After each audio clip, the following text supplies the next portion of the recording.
For more than 40 years, we have been looking for an opportunity to give to the people some semblance of justice.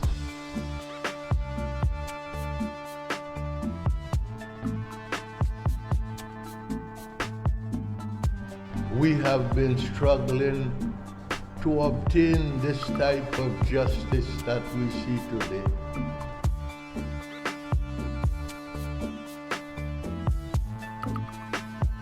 It is for us a day of victory, but also a day of reflection.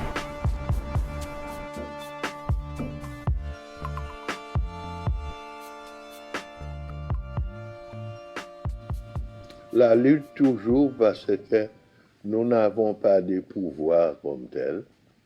Notre influence est basée sur notre autorité morale, notre moralité.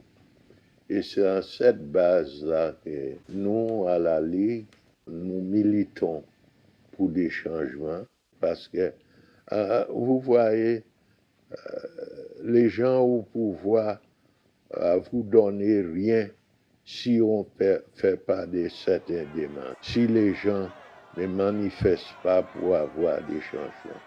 Autrement dit, n'importe où nous sommes, la lutte doit être toujours pour avoir des changements pour une meilleure société. Tini mauvais monde, si la terre va tini moyen, moi vivre veilleux. Batini moyen, yo vont passer, yo ka kembe proposite en moins. Papa moi qui dit honnête dans la vie, papa moi qui malhonnête si la terre. Et même si moi vagabond, moi pas. Je suis né à cette lycée, c'est une très belle île dans les Antilles et j'aime bien ce petit pays-là.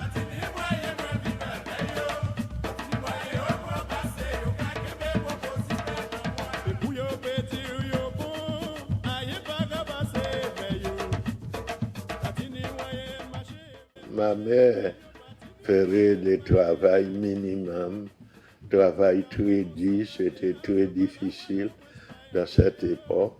Nous n'avons pas de grands moyens comme tel.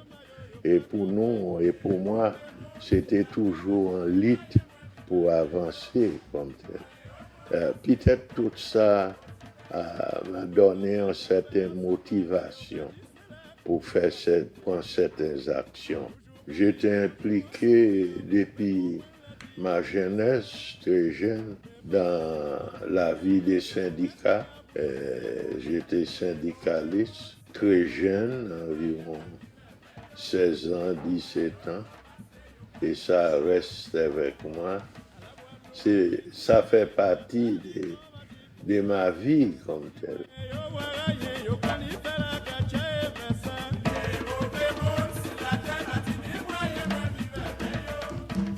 New York, New York, the Big Apple. New York, New York, the Big Apple. New York, New York, the Big 16 million feet.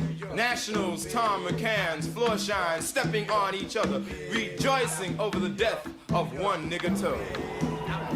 J'ai eu plus que 30 ans quand j'ai quitté Saint-Lucie.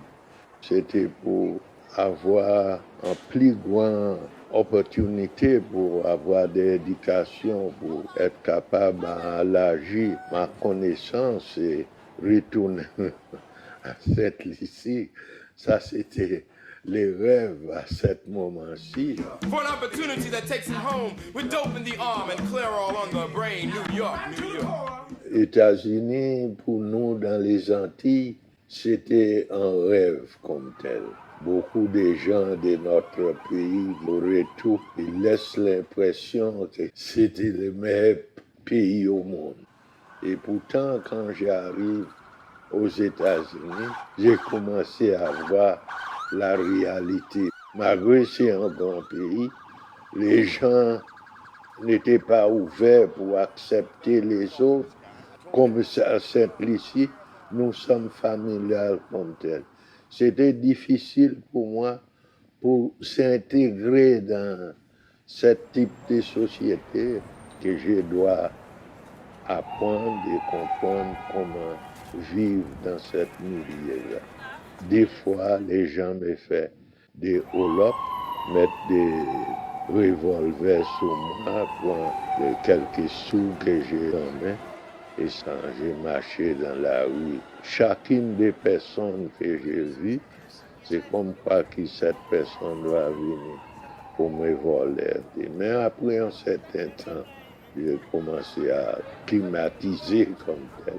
Et plus que ça, au lieu d'aller Saint-Lucie, je venu à Montréal où je suis marié et ensuite commencé à toutes les différentes luttes.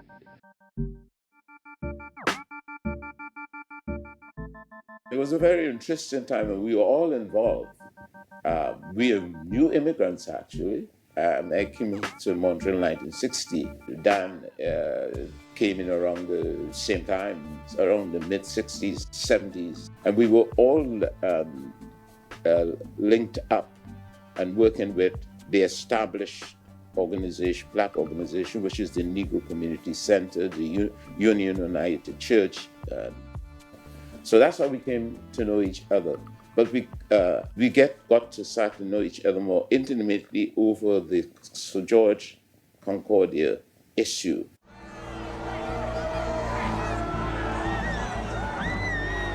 February 1969. For 2 weeks, hundreds of students barricaded themselves in the university's computer center.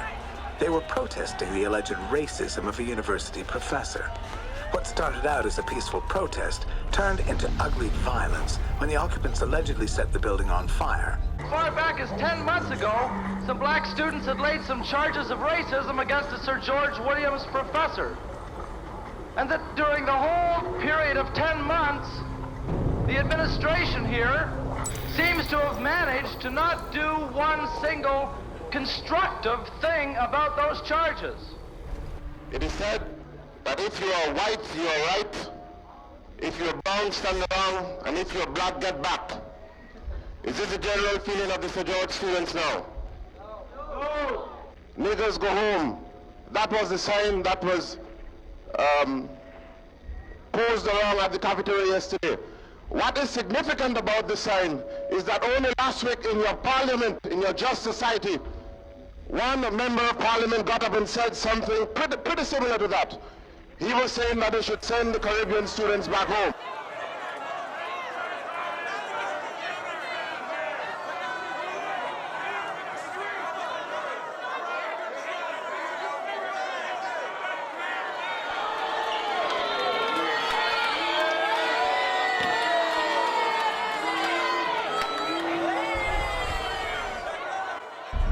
"97 protesters faced a variety of criminal charges.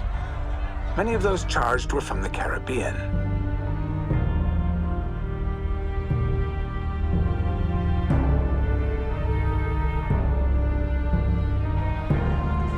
The Sir George Williams incident had a greater effect on Canadians than the surface details would suggest. The Computer Center riot has gained an almost mythical stature as a turning point for race relations in Canada.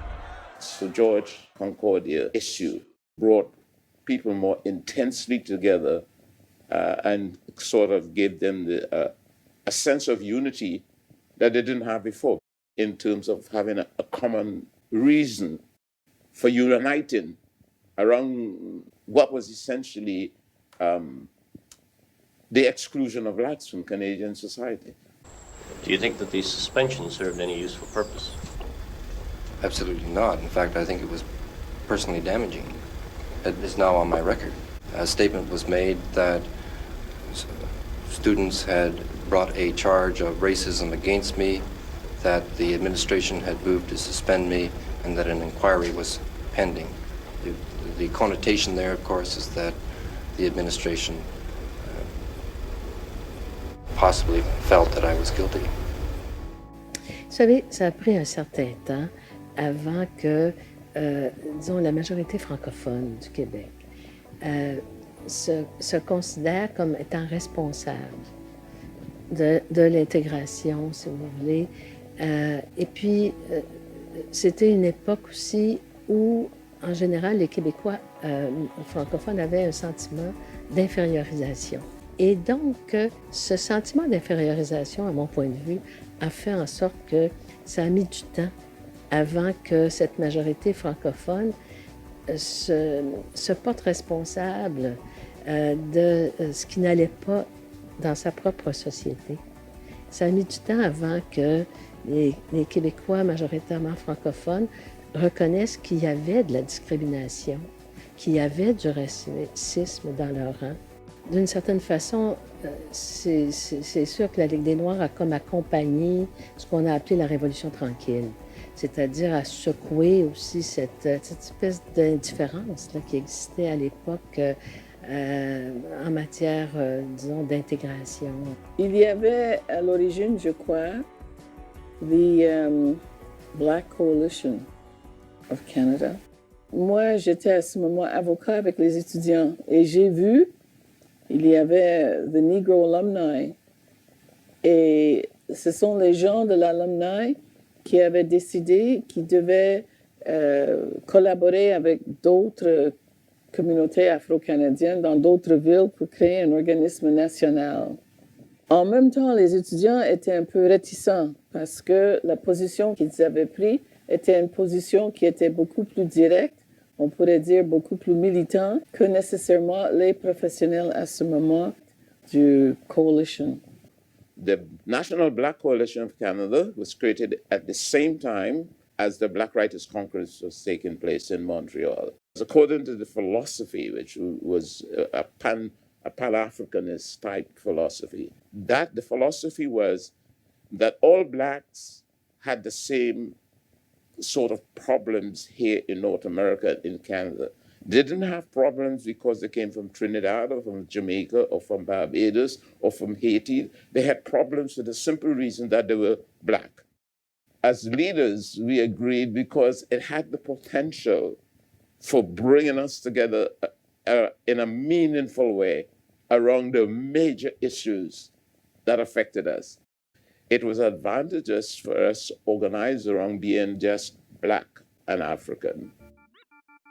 Et de la coalition est née la Ligue des droits du Québec, c'est-à-dire qu'il y a eu une association qui s'est définie comme représentant les intérêts au Québec et en créant un genre d'entente avec la coalition nationale.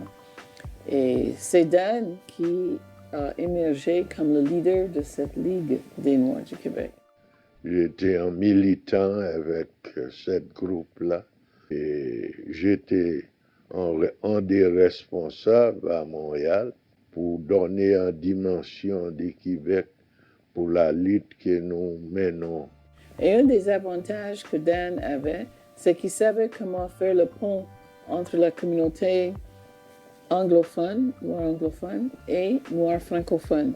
Et il n'était pas gêné pour s'exprimer à la radio, surtout, dans les médias, et pour bien exprimer les sentiments et aussi la réalité, le contexte des personnes ici à Montréal qui formaient une communauté et qui étaient enracinées ici à cette communauté. Il y avait des personnes qui venaient par vagues tous les 10 ans nécessairement et qui amenaient un autre tonus à la communauté, mais il y avait aussi les personnes qui étaient originaires et qui avaient toujours milité et contribué à cette société-ci. Donc, Dan avait cette voix et il avait une assurance aussi, il avait une indépendance et il y avait des fidèles qui l'appuyaient. Je pense qu'on cherchait souvent la voix de Dan. Dan and la Ligue, their strategy and their mission turned out to be appropriate to the way in which things evolved. They concentrated on anti-racism, discrimination, equality issues as it related to Black people, not just Black English-speaking people, but Black people in general. J'étais motivé par des différentes luttes des gens de la communauté, en lutte pour avoir un meilleur salaire, en lutte pour avoir des droits des différents raison. Quand nous manifestons à cette époque-là, dans les 80 et plus tard, les gens vont dire ouvertement, envoyez ces nègres-là chez eux. Sans défense, cette forme de discrimination, c'était ouvert partout dans la société. Et quand il s'agit de la police, ils ont des pouvoirs contre notre communauté. Et des fois, ça peut passer dans les cas de profilage racial. Quand c'est arrivé à mon fils, je me suis dit, c'est pas possible. C'est-à-dire, c'est pour ça que nous avions quitté nos pays. Parce que nous vivions de la répression. Et c'est de la répression que nos enfants vivent. Il y avait une Passat, une belle Passat stationnée devant nous. Il y avait une autre voiture, une voiture neuve derrière nous. On essayait de faire partir, il avait un problème avec son starter. On essayait d'arranger le starter, mais j'étais couché. Alors, quand je suis sorti de la voiture, je suis sorti de dos. Là, il y a quelqu'un qui m'empoigne, qui me frappe la tête sur la vitre de la voiture. Je me tourne, il y a une autre voiture qui vient, bloque la rue. Je sais pas d'où ils sortent, 6 policiers à peu près. Et il me dit, ouais, on a eu un appel qu'il y avait 2 nègres qui gossaient après un char. Là, j'ai dit, mais monsieur, les clés sont dans le contact. Même, il y en a un qui dit, ouais, les clés sont dans le contact. Mais il continue, là. Là, je lui dis, vous n'avez pas besoin de me frapper contre la vitre et tout, je connais la procédure. C'est une chose qu'il faut connaître quand vous êtes de couleur à Montréal, il faut savoir. Il faut savoir que tout de suite, bon, tu mets les mains molles, tu laisses mettre les menottes parce que sinon, tu paies. Ils te fouillent, ils te touchent. C'est pas juste fouiller et tâter, hein, ils te prennent les couilles, là. Et tu peux rien faire, c'est mieux de te faire embêter par un voyou. Parce que le voyou, tu peux te défendre. Tu peux te défendre, tu dis c'est légitime défense. La police, s'ils décident qu'ils vont te faire ça, ils vont te faire ça, tu dois les laisser faire. Les gens, ils disent, ah oui, mais t'es en vie, ils t'ont pas cassé le bras, ils t'ont pas vraiment amoché. Mais c'est pas ça, c'est l'humiliation. Comme quand tu frappes un chien assez souvent. Après, t'as qu'à venir lever la main. Et le chien, il se met dans le coin. Donc c'est un peu la tactique. On est coupable tant qu'on peut pas prouver qu'on est innocent. Ici à Montréal, il y a eu des discriminations contre notre communauté, des arrestations non justifiées et ensuite beaucoup de morts d'hommes.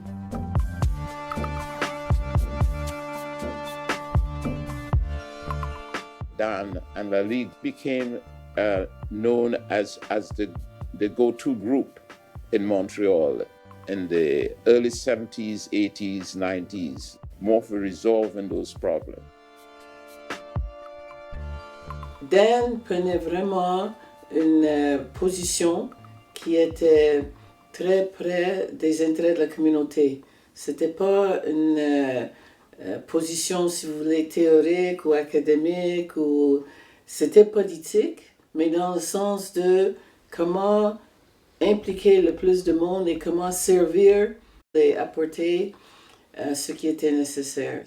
C'est quelqu'un d'intègre. Quand vous entendez Dan, la façon qu'il s'exprime sur les questions, sa vie aussi, ses activités professionnelles, c'est quelque chose qui inspire confiance. Donc je l'ai vu dans ce conflit-là et comment il l'a mené, j'ai eu beaucoup de respect et ça a toujours été. Ça a continué jusqu'à présent. Ben, écoutez, c'est sûr que c'est son leadership. Maintenant, c'est un patriarche. Hein? Alors, son leadership est d'une autre nature. Là, maintenant, c'est sa sagesse là, qui est reconnue. Je ne vous dis pas que tout était parfait, c'est pas de ça dont il s'agit, mais c'est un homme pacifique qui agit de manière ferme. Et en fait, je considère que le Québec a été privilégié de pouvoir compter sur un leader comme Dan Phillips pour mener le combat qu'il a mené et qui nous a rendus meilleurs. Il y a certaines personnes qui m'invitent de s'impliquer dans la violence. Mais la violence, ce n'est pas la façon que je pense que nous pouvons avancer la cause de notre communauté. Parce que ça nous mène nulle part. Nous luttons ensemble, nous essayons à comprendre les problèmes, mais demander également quelle sorte de changements nous voulons comme tel pour avancer la société. Autrement dit, nous avons eu des changements, ça prend longtemps, ça prend beaucoup de manifestations, mais quand même les changements viennent peu à peu. Il est sûr que moi, j'ai été une partenaire qui accompagnait des revendications de la Ligue des Noirs. Et à chaque fois, ça a été un coup de fil de Dan Phillips au moment où j'étais soit députée, soit ministre. En fait, un coup de fil me demandant de soutenir une des causes. Là. Je pense à l'usage du pistolet taser à un certain moment donné. Je pense aussi à la revendication d'avoir une enquête dans ce qui s'était passé à Montréal-Nord. Et à chaque fois, je répondais oui parce que j'ai toujours été absolument certaine que la Ligue des Noirs et la direction qu'en a pris Don Philippe, c'était favorable au dialogue. Il n'y avait pas, si vous voulez, un préjugé ou un parti pris au sein de la Ligue.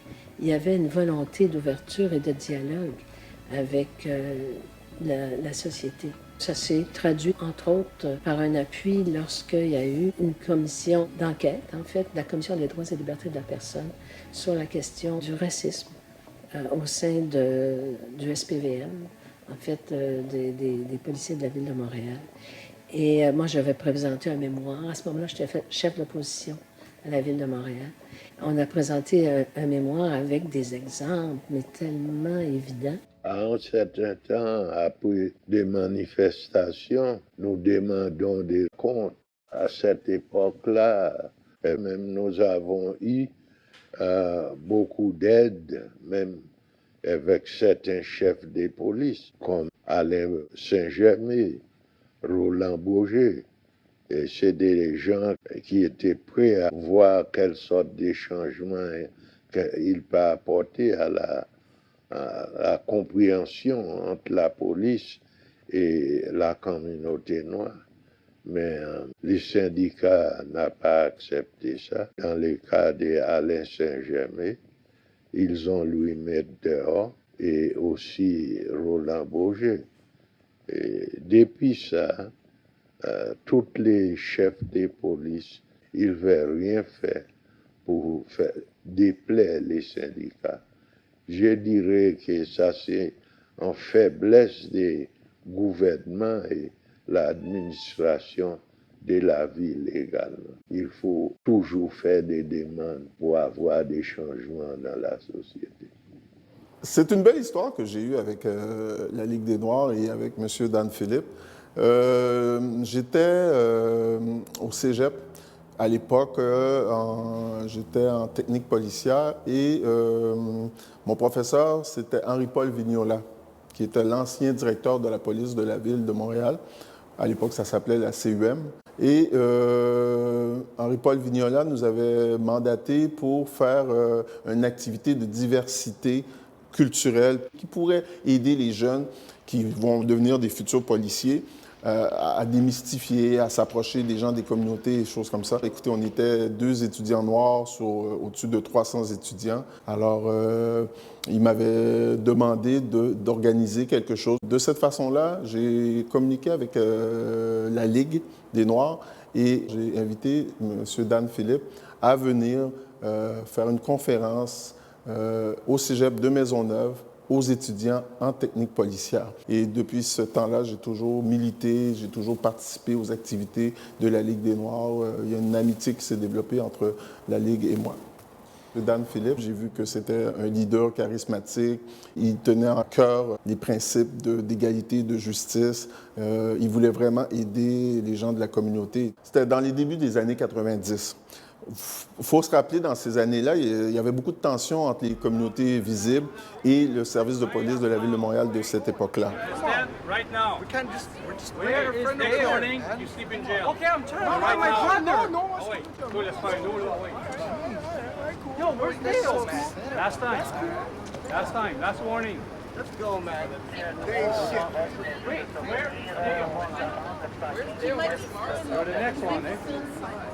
Okay. Okay?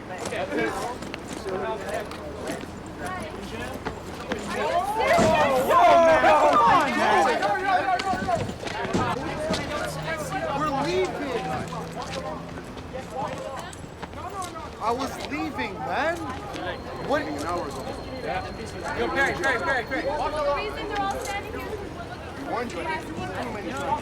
I was bringing my friends, man.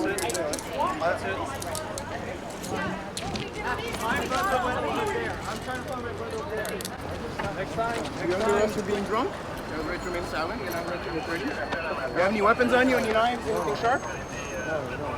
I'm trying to bring my other friends over there so they don't get in trouble. I don't know What do you have? What do you have in your pocket? I believe I have a lip balm, and I also believe I have cards. No knives? No, I'm not that kind of guy, man. I'm a substitute teacher. Et c'est vraiment grâce à Dan Philippe et la Ligue des Noirs que la Ville de Montréal a pris conscience de la problématique et ils ont commencé à ouvrir l'embauche un peu plus. Monsieur Jackie Salvant. Sauf qu'au niveau des pratiques policières, ça ne changeait pas grand-chose. Au contraire, dans les années 90, ils ont commencé à faire des politiques de tolérance zéro en matière d'incivilité au niveau des règlements municipaux. Ces pratiques-là ont favorisé des pratiques discriminatoires face aux gens des communautés, surtout les gens des communautés visibles. Fait que on faisait un pas en avant, mais deux pas en arrière.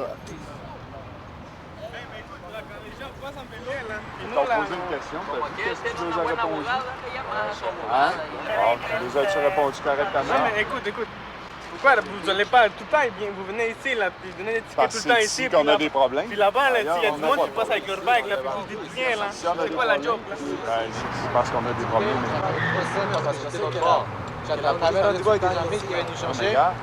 Vous êtes encore ici?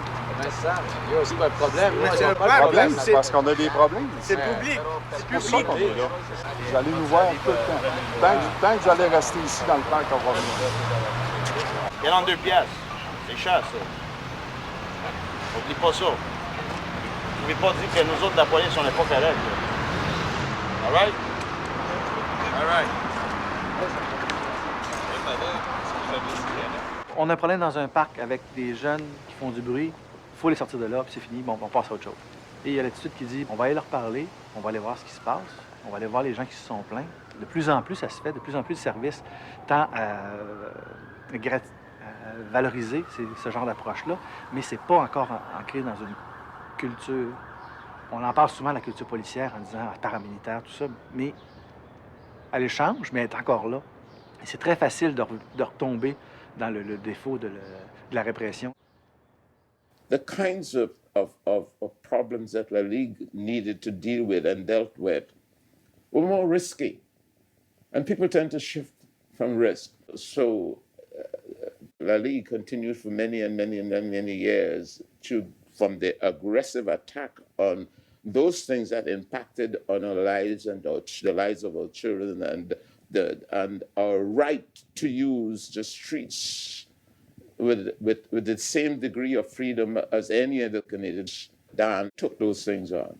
He took on the police. He took on the government racism issue. He defended the black, let's say, prostitute as having the same rights as a white prostitute. But, you know, the polite black community stepped back from that. Dan just went in and addressed that problem because for that organization, rights are rights.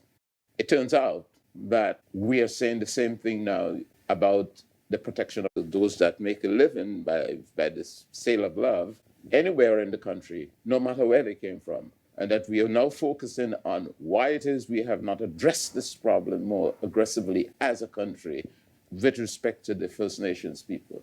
So it turns out he was right.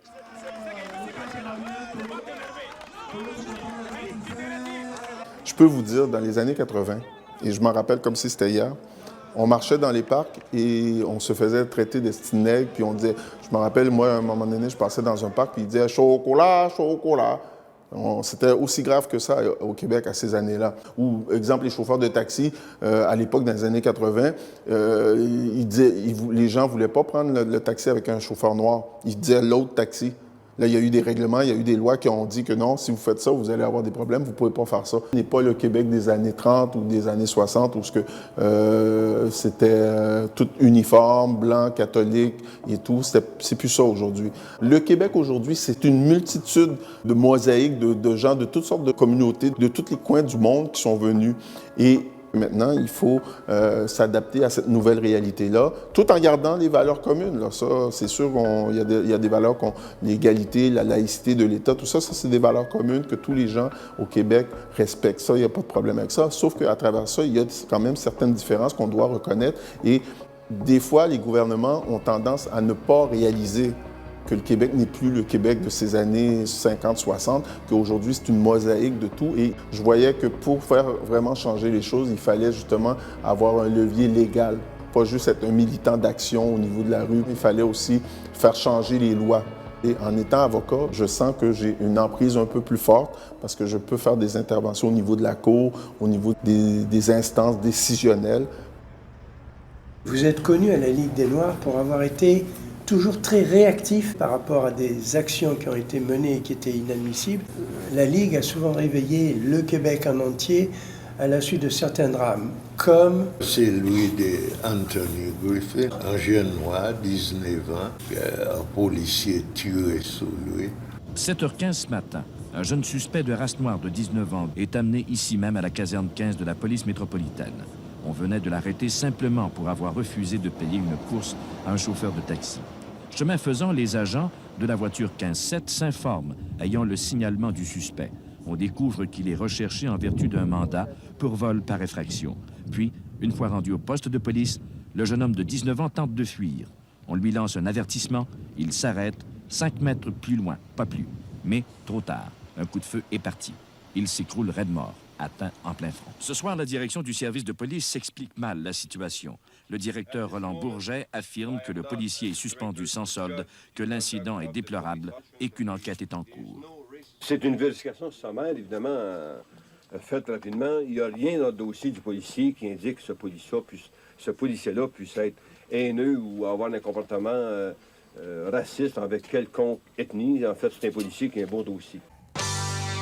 Eh bien, les nouvelles révélations du directeur de la police de la CUM, Roland Bourget, dans cet incident, ont-il l'effet d'une bombe? C'est à la surprise générale que le directeur du service de police, Roland Bourget, devait déclarer en fin de journée hier que, contrairement à ce qu'il prétendait la veille, le policier qui avait abattu le jeune Anthony Griffin, ce jeune noir de 19 ans, avait des antécédents reliés à des incidents à saveur raciste survenus en 1981. Nos directives sont claires, j'en ai discuté publiquement déjà. L'arme de service ne doit être utilisée qu'en cas de légitime défense, pas pour empêcher la fuite de détenus. Peu de temps après, il y avait la foule dans les rues. Mais l'ensemble de la société était révolté dans cette situation-là. Nous étions là également pour manifester contre l'injustice.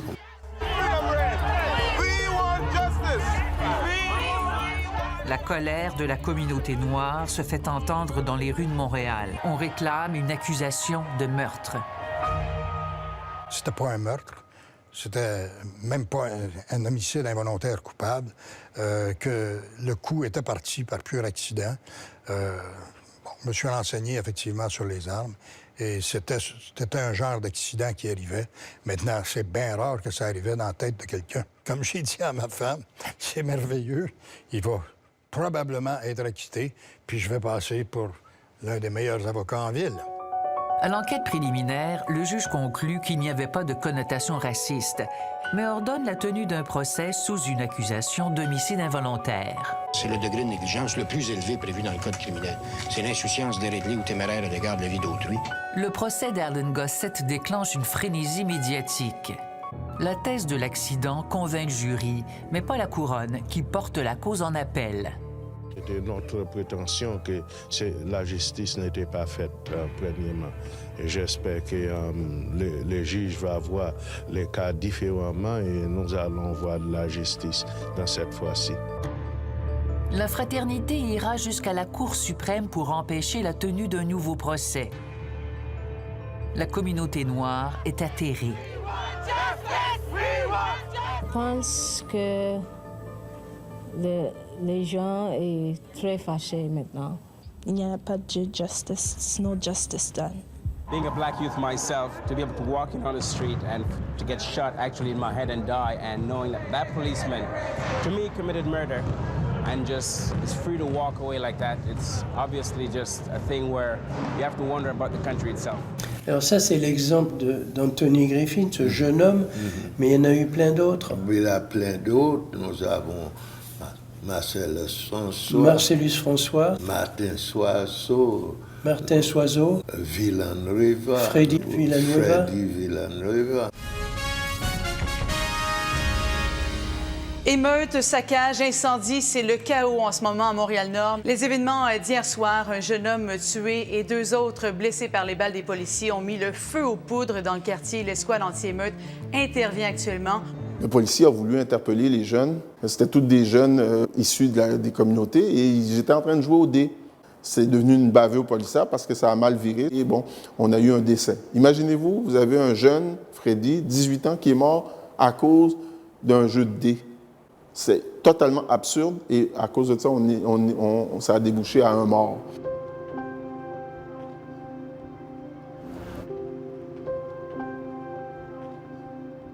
Montréal-Nord est très multiculturel. Il y a de tout à Montréal-Nord. Des Arabes, des Noirs, des Latinos, des Asiatiques, il y a de tout. Et on sait très bien que les gens qui sortent des communautés culturelles, bien souvent dans nos pays, je vous donne l'exemple encore là, les Haïtiens, parce que moi je suis haïtien, nous, en Haïti, les gens vivent beaucoup dans la rue. Ça fait partie de la culture. Vous voyez, je veux dire, il y a des petites discussions, on joue aux cartes, on joue au domino, dans les parcs, tout ça. Les gens, c'est des gens qui sont beaucoup à l'extérieur. Lorsque le service de police reçoit comme mandat de faire une lutte aux incivilités, d'aller dans les parcs, dans les rues, tout ça, puis de donner des constats d'infraction à des gens qui sont dans les parcs, dans les rues, des choses comme ça, bien, vous attaquez un peu plus les gens des communautés parce que c'est eux que vous allez retrouver, surtout dans des quartiers comme Montréal-Nord. Ils ne font rien de mal, c'est pas des jeux d'argent, il n'y a pas d'argent en jeu, il n'y a rien de ça, c'est juste que c'est un jeu, mais il y a un règlement qui interdit ça. Mais ça, c'est les pratiques policières. Quand nous regardons l'ensemble de cette situation, les problèmes, c'est la même chose. On manque de transparence et ensuite on manque de soutien pour les gens qui sont victimes des abus policiers. Est-ce que ça voulait dire que la police en avait contre les Noirs, excuse-moi, ou les Noirs ou les Latino-Américains ou... Nous parlons de discrimination comme telle. Et qu'il y a eu beaucoup des études, beaucoup de commissions d'enquête, et ensuite il n'y a pas beaucoup qui est fait pour ensuite améliorer ces problèmes de discrimination, de profilage racial, qui est un problème très grave dans la société. Et comme je dirais qu'il n'y a pas un grand volontiers pour améliorer la situation. Je pense qu'au sein des services de police, il y a des programmes, il y a des politiques, il y a des agents qui sont notamment formés pour s'adresser à cette question. Toutefois, dans la réalité à Montréal, nous savons qu'il y a toujours des incidents qui soulèvent cette question. Et on est obligé de l'examiner de façon très objective. Et je crois que nous avons maintenant des rapports de la Commission des droits de la personne, des jugements qui nous donnent un meilleur éclairage. Toujours est-il que pour les jeunes surtout, mais aussi pour d'autres membres de la communauté, la question de la discrimination systémique vis-à-vis les minorités au Québec, au Canada, est vécue de façon plus informée, mais ce n'est pas réglé. Je crois qu'il y a encore des efforts à faire. Mon fils, il a 10 ans. J'ai commencé cette conversation. Si on ne collabore pas, on peut être victime. Le message qu'on leur lance soit plus prudent que les autres. Ne pas faire des mouvements brusques, ne pas répondre aux questionnaires les policiers.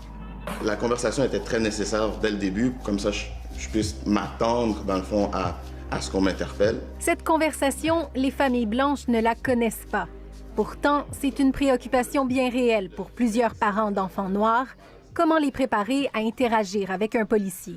J'essaie de leur expliquer que certains endroits dans le monde, tout dépendant de la couleur de ta peau, une vérification de routine, ça peut mal virer.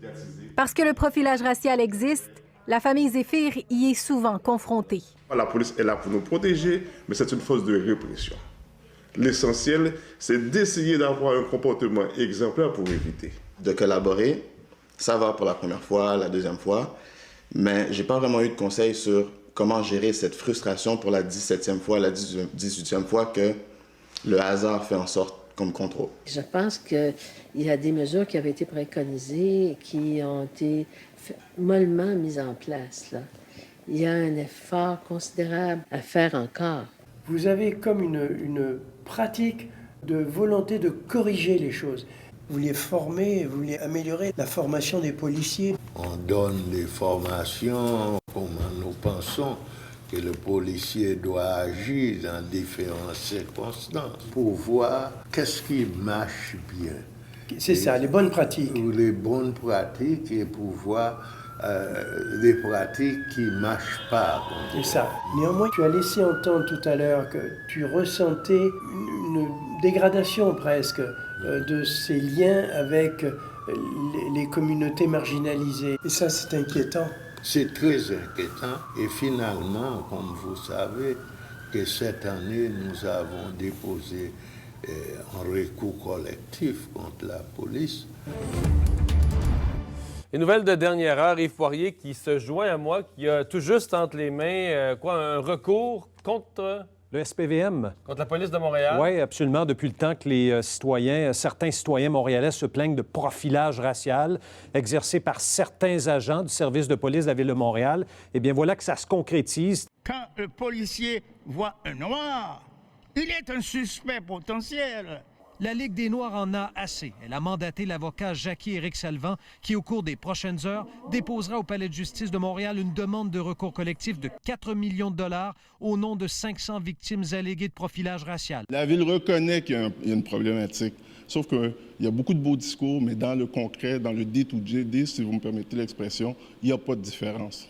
Donc, malgré la formation, malgré la sensibilisation, vous dites qu'encore au sein du service de police de la Ville de Montréal, il y a des agents qui font du profilage. Toujours. Écoutez, nous, à la Ligue des Noirs, encore récemment, on a encore des plaintes, des gens qui viennent nous voir. Même, je vous dirais, ça s'est empiré depuis un certain temps.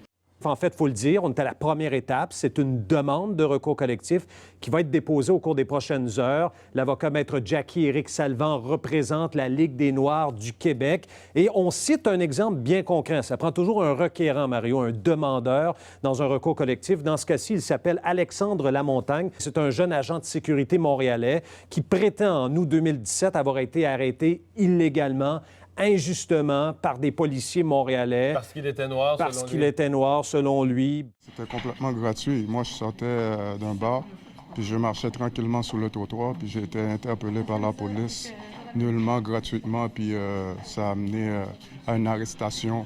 Est-ce que vous les aviez provoqués? Non, pas du tout. Moi, j'étais tranquille.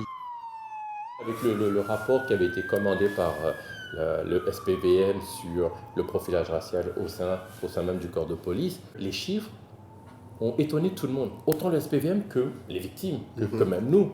Mais parce que les chiffres étaient largement au-dessus de ce qu'on pouvait nous imaginer et penser. Et malheureusement, c'est que ces chiffres-là sont en progression. Par exemple, quand on prend sur 2017, c'est 45 000 interpellations. C'est 138% d'augmentation sur l'année précédente, sur 2016. C'est énorme. On parle de plus de 3500 interpellations par mois, là. Juste Montréal. On n'a même pas touché le reste du Québec. Quand vous avez des chiffres pareils, c'est difficile de dire que c'est pas systémique ou que c'est pas un fléau. On parle plus de cas isolés, là. On se dit n'importe quelle personne racisée a une chance, plus qu'une chance sur deux, d'être contrôlée, arrêtée par la police à Montréal. Nous sommes évidemment très préoccupés par ces résultats.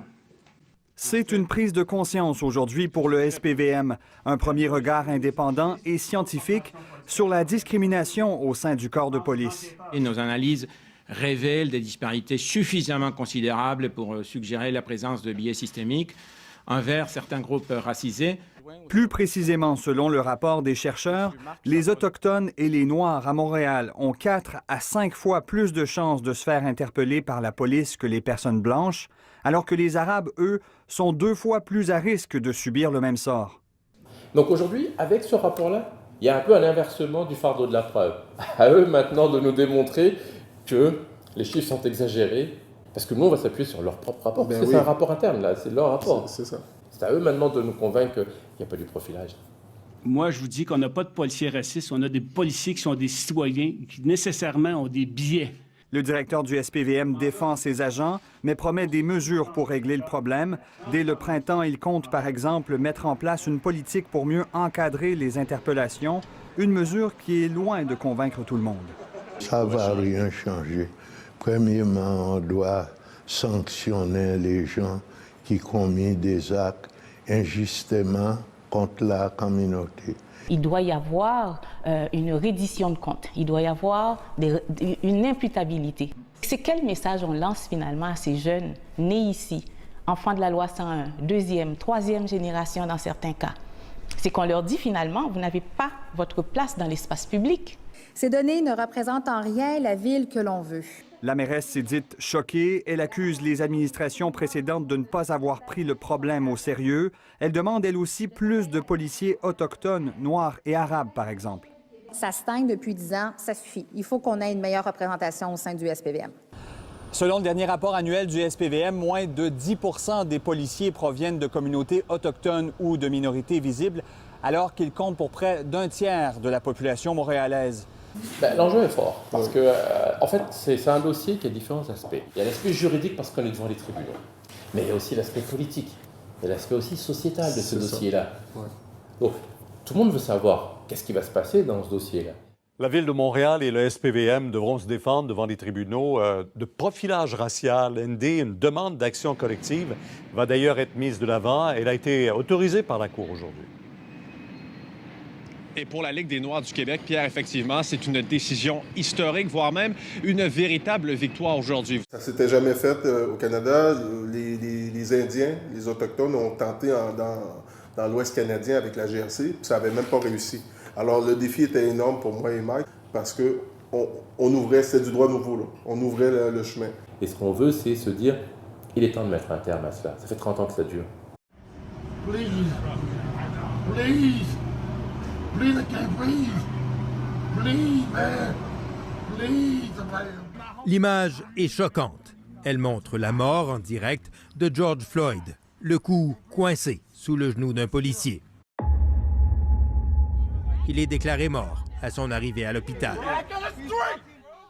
Dans un premier temps, la police affirme qu'il a résisté à son arrestation.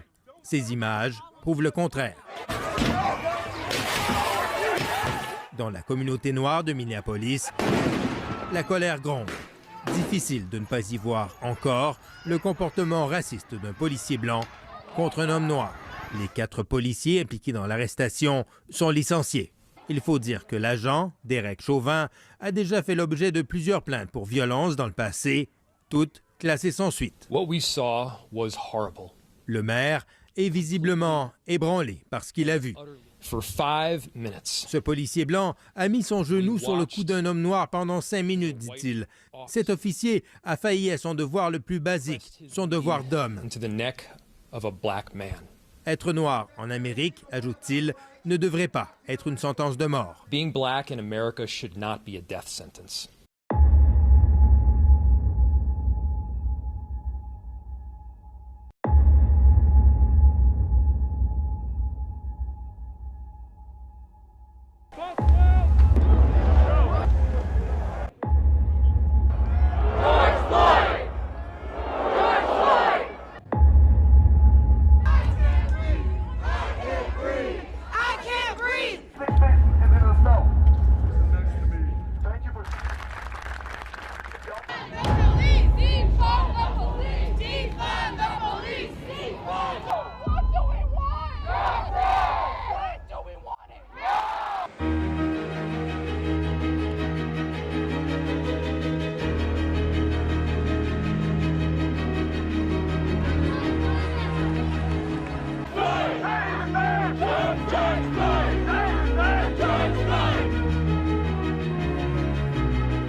not only has it happened in America, it's happened all over the country, all over the world, even in our country.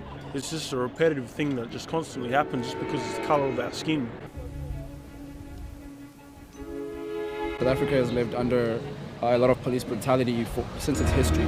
It's been so normalized in our country for police to brutalize black and brown bodies under the guise of freedom, under the guise of democracy.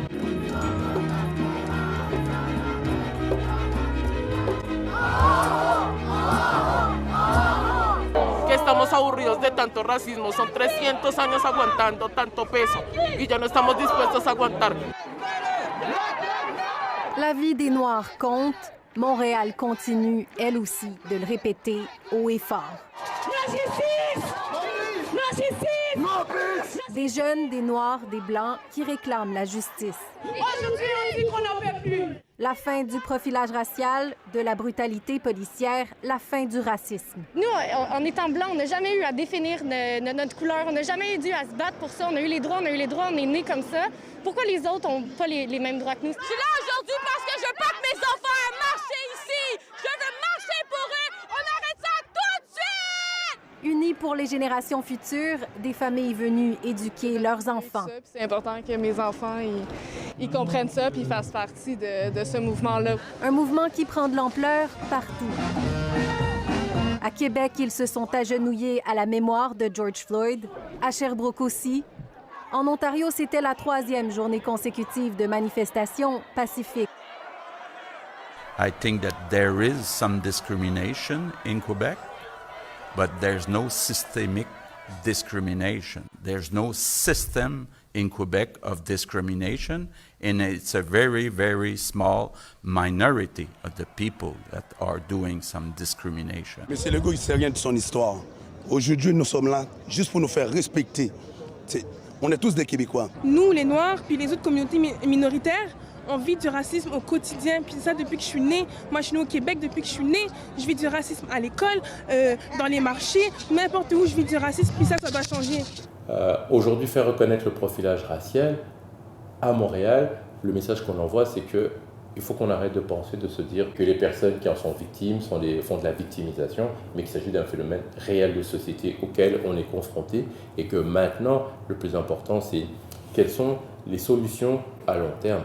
Parce que c'est vrai qu'en parler et puis ne pas trouver de solution, ça ne présente pas d'intérêt. It is a time for us as Canadians to recognize that Black Canadians and racialized Canadians face discrimination as a lived reality every single day.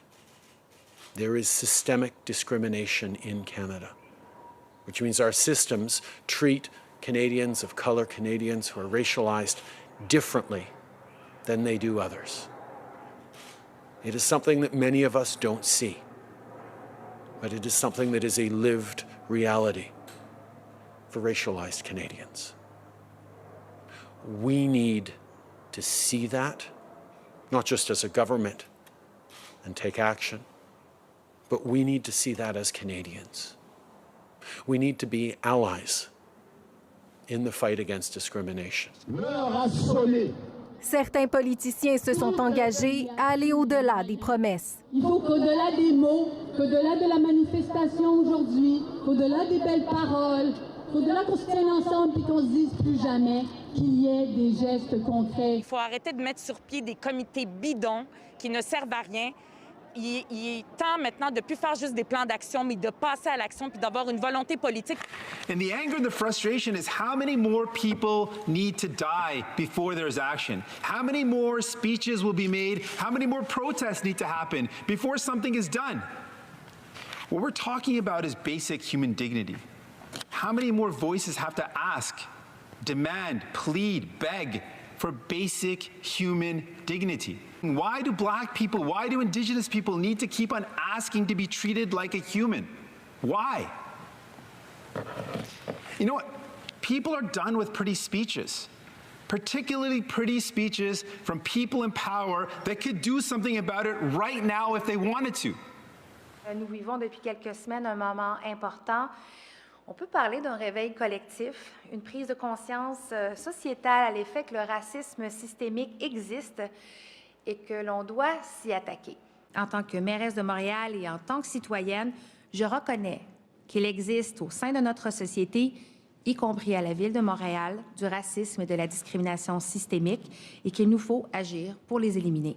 We won't be against consultations or process of reflection on how should we deal with racism in Quebec. But what we're asking for today is more concrete and more specific than that. What we want, first and foremost, is a national plan to fight racism and discrimination in Quebec.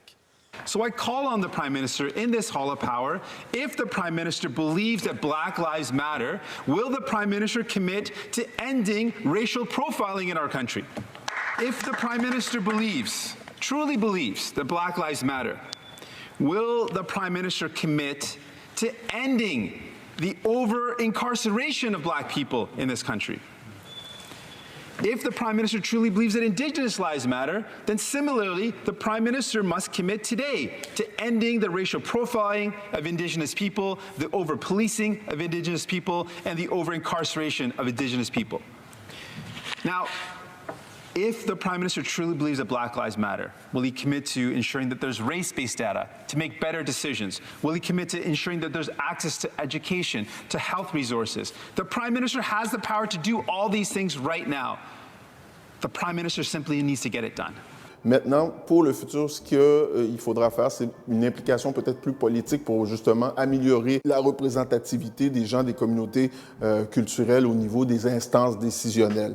Et je pense que la Ligue, dans le futur, aura un rôle à jouer dans ça, parce qu'on a encore beaucoup de carences au niveau de la représentativité à tous les niveaux, que ce soit au niveau municipal, au niveau provincial ou au niveau fédéral. Je crois que la Ligue devra s'incarner dans cette lutte-là pour essayer de justement sensibiliser les gens, les élus et les gens des communautés aussi à se porter candidat dans les instances politiques, parce que les instances décisionnelles sont là. C'est là qu'il y a le pouvoir vraiment. Et moi, mon implication dans le futur, ça serait ça. Improvement means that for equivalency in capabilities, creative imagination, and the common base and the equivalency in the fact that we have the same needs as human beings in any social system, I don't want to be worse off than anybody else.